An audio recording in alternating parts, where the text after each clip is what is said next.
So we have a very exciting new product entering the mobile handheld gaming space. That is the next generation of the ASUS ROG Flow Z13, which is going to have the new STRIX HALO chip. So Nick, tell us about what this is like compared to the current generation that is out.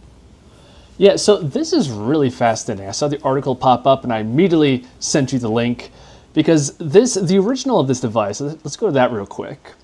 So just so you guys know what this product is, because it's very unique, it's somewhere in between like a laptop and these newer gaming handhelds. It's a tablet, kind of Microsoft Surface style with a detachable magnetic keyboard. It's very portable, but we don't have attached Joy-Cons. And this thing is running full, like high-end laptop specifications. A Core i9 in the current generation with an RTX 4050 dedicated GPU. So the thing is a gaming beast for those that want to be more mobile in their gaming experience. So if we look at the new specifications of what we have here, the main transition is from the traditional CPU-GPU architecture to the new integrated APU architecture. In the old generation, we had a dedicated Intel i9 and RTX 4050. Now we have a much more power-efficient APU, which is running on the Zen5 architecture, which again is fantastic for the mobile form factor. If we look at the internals of this, the CPU has 30 watt TDP and the GPU is 80 watts, which for these mobile processors is much more performant than we've seen historically. Yeah, some people might immediately think that an APU is going to be a downgrade over what this was in the previous generations, but I don't think that's necessarily true. And for this device, this 100 plus watt APU might actually have a lot of benefits while maintaining a similar level of performance. So if we come down here at the bottom to sort of the timeline of the ROG Flow Z13 series, again, where we are now, you could have up to an i9 with an RTX 4060 laptop-grade GPU. And then for the next generation, once we hit 2025, like we said, we have this new AMD STRIX HALO, which in essence is the STRIX Point that is just beefed up with a higher TDP from what we've seen. And again, the GPU, instead of these dedicated graphics cards, is going to be the AMD RDNA 3.5 integrated iGPU, which with that 80 watts TDP, which is far higher than we've seen in the past, should be a very performant package at a really good power draw. So the first product in this new generation from AMD is called the STRIX Point. It just came out, it's in a handful of products, and we do have benchmarks. So in TimeSpy here, 3D Mark, this new chip with new architecture scored just over 4,000, which is very impressive. For context, this is essentially going to replace, for a lot of devices, the Z1 Extreme, which scored just under 3,000. So it's a meaningful upgrade, but the STRIX HALO is going to be an improvement over even this.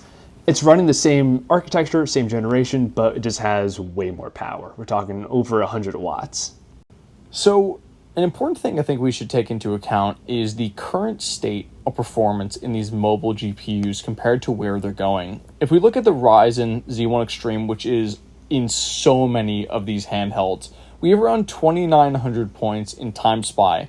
But if we go to this new AI9HX 370, we have over 4,000 points in the score.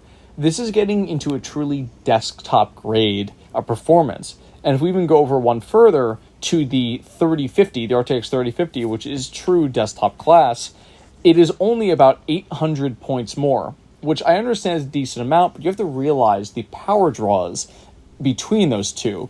Yeah, so with the power draw, I mean, we're seeing in this article, again, we don't have the official benchmarks of this, the naming here is so bad, the STRIX HALO, because that's coming out later, but it's rumored to be 100, 120 watts for the APU, which again is CPU and integrated GPU.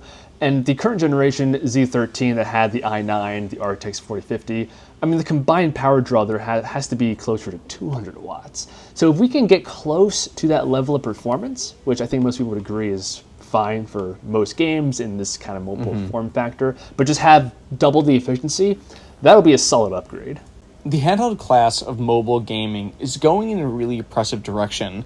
With the new Z13 that's coming out in 2025, I think we're finally going to be getting to a place where we have really compelling power for a relatively low power draw relative to the performance that it gives.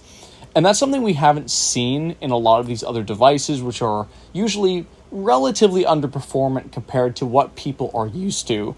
So for the 2025 model, I'm super excited, and we don't have anything in terms of pricing yet. We just have this basic info that this is going to be a product coming out soon with this new APU. The current one is $1,700, so these aren't going to be cheap. But if this is, let's say, a similar price, this new version, with a similar level of performance, just way more efficient, I'm going to buy this like immediately. I'm super excited. If you want to use this more as a portable gamer, of course you can just add a Bluetooth controller. But this in the Microsoft Surface form factor with a detachable keyboard, this is a really cool device in my opinion. Yeah. And again, like you said, it's just truly all-in-one, and it makes it a lot easier to justify that at a higher price point, and the fact that it could really replace your laptop right away.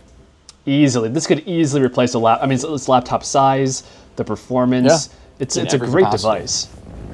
It really is. So I think this is one that we might definitely check out in the future. Hope you all enjoyed this video. If you did, please do like and subscribe, and we look forward to seeing you all in the next one. We'll see ya. Peace.